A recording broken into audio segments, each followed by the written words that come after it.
এই দুনিয়ায় চারটা জিনিসের বড়াই কখনো করতে হয় না,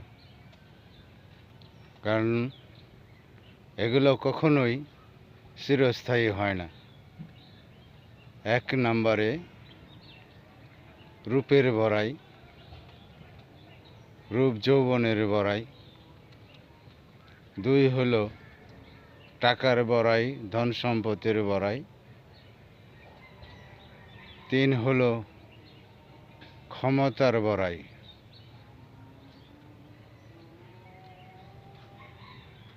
চার হলো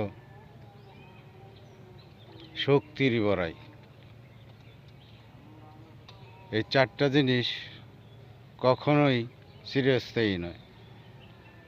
রূপ যৌবন মানুষের সব সময় থাকে না, কখন যে নষ্ট হয়ে যায় তার তো কোনো নিশ্চয়তা থাকে না।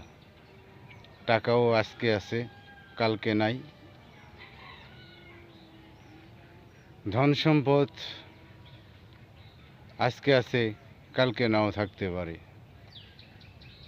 যে কোনো মুহূর্তে কোনো দুর্ঘটনায় নষ্ট হয়ে যেতে পারে।